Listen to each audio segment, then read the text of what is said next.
तमाम हमारे पर्व हैं, उन सब की शुभकामनाएं आप सबको। जैसे त्योहार का पर्व है तो लोकतंत्र में सबसे बड़ा महापर्व कोई होता है वो चुनाव का होता है। 5 प्रदेशों में चुनाव का महापर्व है और इस प्रेस वार्ता के माध्यम से मैं बात करना चाहूंगा छत्तीसगढ़ की, जहां इस लोकतंत्र के महापर्व पर कोई वातावरण को भ्रष्टाचार से प्रदूषित कर रहा है तो वो व्यक्ति हैं भूपेश बघेल जी, मुख्यमंत्री। और प्रदूषित ऐसा कर दिया है कि लूट खसोट भ्रष्टाचार के नए कीर्तिमान बनाए जा रहे हैं छत्तीसगढ़ में। आप सब जानते हैं, कहा जाता है कि जब गलत खा लो, ज्यादा खा लो तो हाजमा बिगड़ जाता है और खट्टे डकार आते हैं। खट्टे डकार, तो ये कहना गलत नहीं होगा, भूपेश बघेल जी और तमाम कांग्रेसी लीडर ज्यादा काला धन खा गए, उनका भी हाजमा खराब हो गया है। और खट्टे डकार एक होते हैं, सट्टे के डकार आ रहे हैं। घबराए हुए उनको भी आभास हो गया है। छत्तीसगढ़ की जनता ने मन बना लिया है, कांग्रेस की सरकार जाने वाली है। और यह कहना गलत नहीं होगा कि भूपेश बघेल के दिन भी अब मुख्यमंत्री के तौर पर कुछ ही बचे हैं, लेकिन क्या उनको एक नया स्थान मिलने जा रहा है? ये जो घोटाला उन्होंने कराया है हजारों करोड़ रुपए का, अब तो अभियुक्त कह रहे हैं कि 508 करोड़ रुपए, 508 करोड़ रुपए भूपेश बघेल ने लिया। ये इसलिए चिंताजनक है कि जिनको जनता की सेवा करनी थी वो मेवा खा रहे थे और गांधी परिवार की सेवा करने में लगे थे। बताते हैं कि एक जूस बेचने वाला जिसके तार भूपेश बघेल से जुड़े हैं, यह व्यक्ति हजारों करोड़ रुपए का आज मालिक बन जाता है। ऐसा जूस बेचा कि जनता का खून चूस रहे हैं। और इसीलिए आज जब प्रधानमंत्री जी ने जनता के मन की जो बात थी, जो चिंता प्रकट करी है, वो बात मैं आपके समक्ष जरूर रखना चाहूंगा। और अब बताया जा रहा है कि महाराष्ट्र में भी एक एफआईआर हो गई है और ये छत्तीसगढ़ तक घोटाला सीमित नहीं है। ये घोटाला गांधी परिवार की तिजोरी कैसे भरनी है और विभिन्न प्रदेशों में कैसे कांग्रेस पार्टी की फंडिंग होनी है, वो भी इसी घोटाले के साथ की जा रही है। पहला प्रश्न जो छत्तीसगढ़ की जनता पूछ रही है, हर नागरिक पूछ रहा है, गांधी परिवार के नेता साथ साथ कांग्रेस पार्टी के अध्यक्ष मल्लिकार्जुन खड़गे जी गाजा पे बोल रहे हैं, लेकिन उनके मुंह से एक शब्द नहीं फूटा ये जो महादेव ऐप घोटाला हुआ है, अभियुक्त कांग्रेस के मुख्यमंत्री का नाम ले रहे हैं, तार उनसे जुड़ रहे हैं, इस पे चुप्पी क्यों साधे है कांग्रेस पार्टी?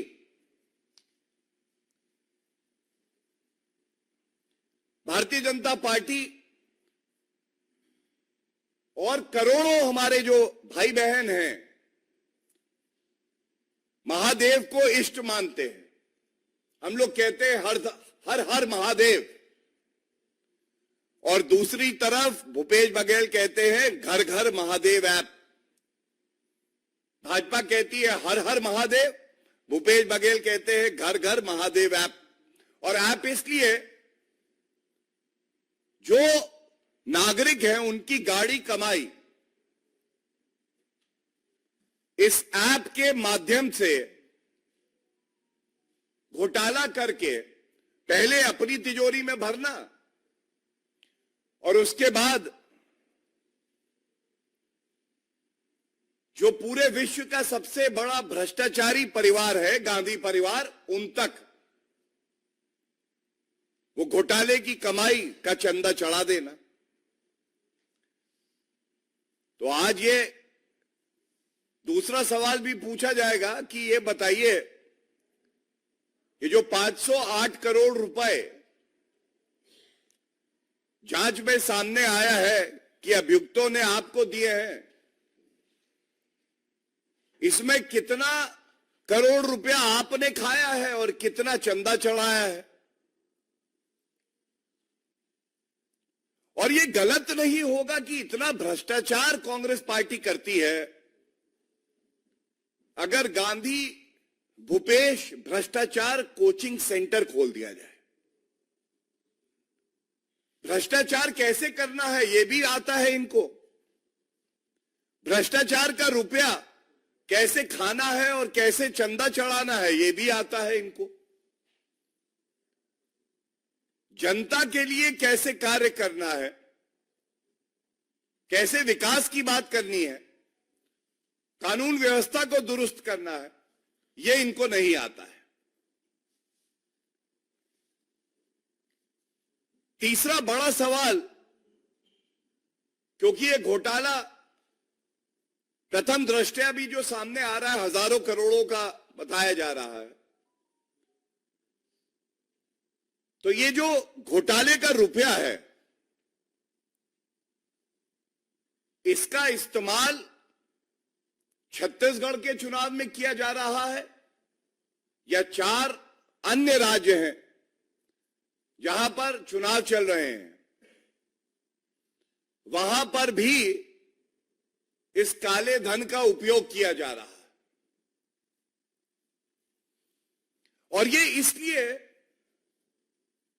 स्पष्ट हो जाता है क्योंकि आज आदरणीय प्रधानमंत्री नरेंद्र मोदी जी ने भी ये बात अपने भाषण में उठाई है। सर्वविदित है कि 2.5 साल का फॉर्मूला छत्तीसगढ़ में लागू होना था। अब ये 2.5 साल बाद भ्रष्टाचारी भूपेश बघेल मुख्यमंत्री बने रहते हैं और बताया जा रहा है इसकी वजह यह है जनता की गाड़ी कमाई लूटकर गांधी परिवार की तिजोरी पूरी तरह से भर देना। ये भूपेश बघेल इतना अच्छे से करते हैं कि उनको एक्सटेंशन दिया जाता है। एक्सटेंशन दिया जाता है कि आप छत्तीसगढ़ को लूटो, भ्रष्टाचार करो और हम आपके साथ खड़े हैं। लेकिन एक बात बिल्कुल स्पष्टता से यहां पे कहना आवश्यक है, भूपेश बघेल जी को भी अगर ये गलतफहमी है कि वो कानून से ऊपर हैं या गांधी परिवार उनको बचा लेगा, तो मैं इतना ही कहूंगा कि आप किसी भी संवैधानिक पद पे क्यों ना बैठे हों, घोटाला करने का हक कोई संवैधानिक पद आपको नहीं देता है और किसी को बख्शा नहीं जाएगा। 3 दिसंबर, 20 दिन बचे हैं। छत्तीसगढ़ की जनता ने मन बना लिया है, भ्रष्टाचारी पापी भूपेश बघेल को सबक सिखाना है। वोटों की चोट जनता पहुंचाएगी और जिस तरह की सख्त कार्रवाई जांच एजेंसियां कर रही हैं, किसी भी नागरिक के मन में अब संदेह नहीं बचा है, जो किंग पिन है, जिसने ये पूरा घोटाला रचा है, उसे भी बख्शा नहीं जाएगा।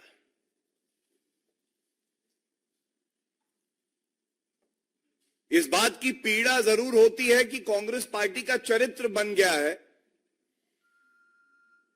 कि वो हिंदुओं की भावनाओं को आहत करे, ठेस पहुंचाए और इस पूरे घोटाले के किंगपिन भूपेश बघेल हैं। अब ये बिल्कुल प्रतीत हो चुका है, सामने आ गया है और नाम भी इन्होंने चुना तो महादेव के नाम पे चुना, जिससे कि हिंदुओं की भावनाएं आहत हो। ऐसे में इतना ही कहेंगे कि अब महापर्व में जनता आपको ऐसा सबक सिखाएगी, ये जो नोटों की गड्डियां कोरियर के पास से पकड़ी गई थी, ये सारे तार जो जुड़ रहे हैं ये आप ही से जुड़ रहे हैं और ऐसी कार्रवाई आपके खिलाफ होगी, वो एक मिसाल बनेगी कि कोई भी व्यक्ति किसी भी पद पे क्यों ना बैठा हो, वो हिम्मत नहीं कर सकेगा कि वो भ्रष्टाचार करे। बहुत बहुत धन्यवाद।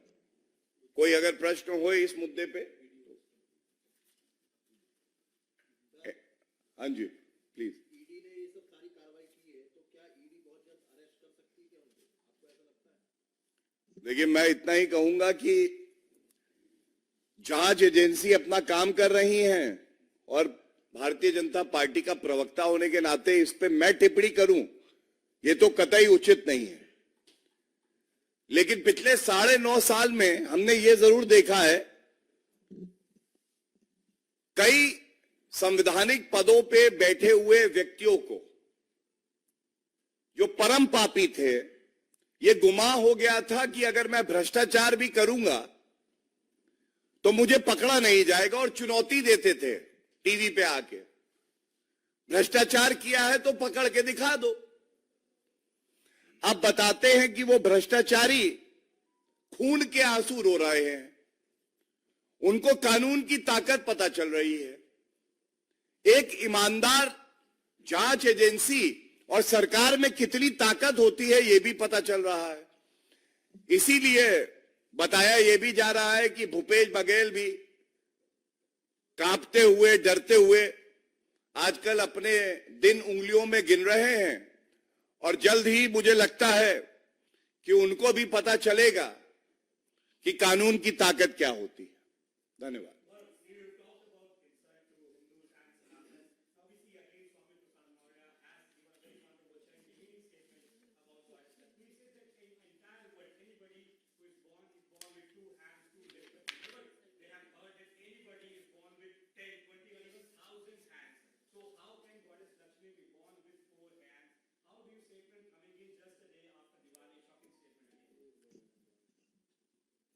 देखिए, तुष्टीकरण की राजनीति करते करते ये लोग इतने अंधे हो गए हैं,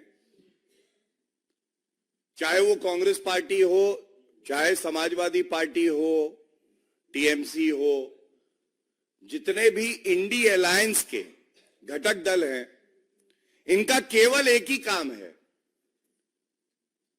हिंदू देवी देवताओं के खिलाफ अपशब्द कहो, भावनाओं को ठेस पहुंचाओ और दुख की बात यह है कि जो इनके सर्वोच्च नेता हैं,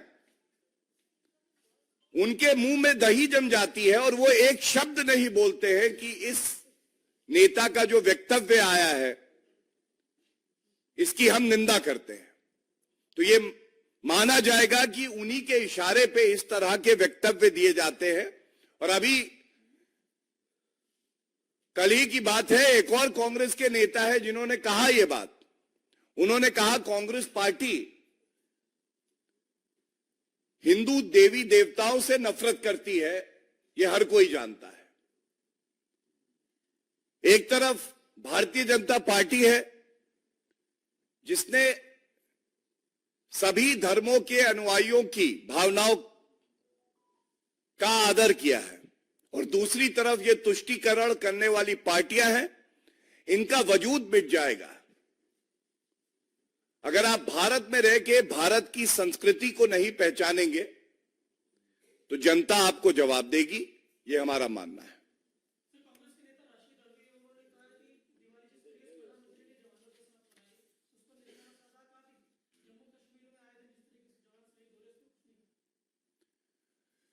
देखिए, ऐसा है कि यह हम सबके लिए गर्व की बात है कि प्रधानमंत्री जी की हर दिवाली सेना वाली होती है और भारत के लिए खुशियों वाली होती है।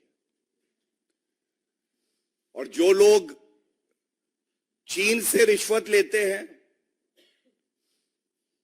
जब कांग्रेस की सरकार थी और जवान बुलेट प्रूफ जैकेट मांग रहे थे तो वीवीआईपी चॉपर का घोटाला कर रहे थे, वो लोग क्या जाने कि भारत से प्यार करना क्या होता है, भारत के प्रति समर्पण क्या होता है। और मैं समझता हूं कि दीमक की तरह अगर कोई पार्टी भारत में रह के खोखला करने का काम देश को प्रयास करती है तो वो कांग्रेस पार्टी है।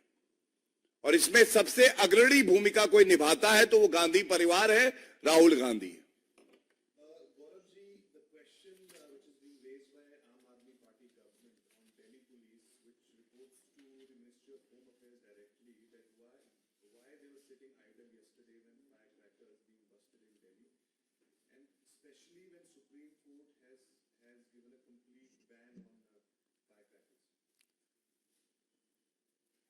If there is one government that has been proactively taking effective measures to ensure that not just Delhi but other bordering states also have less polluted air, it is the central government.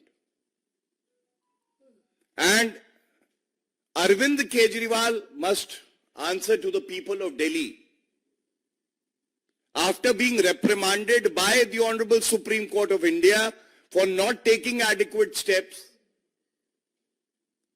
that does he recall his own statement that he had made on 3rd of November 2022, asking the citizens of Delhi for one more year, after which they would have cleaner air in Delhi.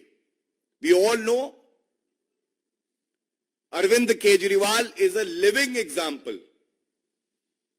of a corrupt chief minister and an inefficient chief minister who's not bothered about the well-being of the citizens of Delhi. He's only interested in making money, and thus I challenge Mr. Arvind Kejriwal ji to deny the statement I'm making from this platform that when superficially the lawyers of his government proposed the odd-even scheme also, the Honorable Supreme Court very clearly made an observation that this is nothing but an eyewash. It clearly reflects that the Honorable Supreme Court also came down heavily on the Chief Minister Arvind Kejriwal and the elected government of Delhi.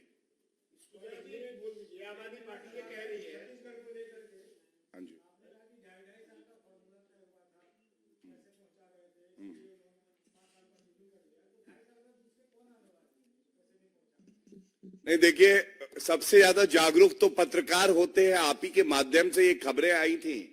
और मैं इतना ही कहूंगा, आज जो मुद्दा है, जनता की झोली भरनी थी भूपेश बघेल जी को, वो तो किया नहीं। गांधी परिवार की तिजोरी पूरी भर डाली, और तिजोरी ऐसी भरी कि गांधी परिवार ने भी कहा कि भाई तुम ही बने रहो, जो तुम्हें मंथली कलेक्शन का नंबर देते हो उससे ज्यादा घोटाला तुम करते हो।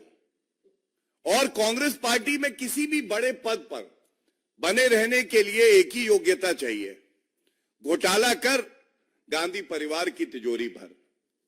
धन्यवाद।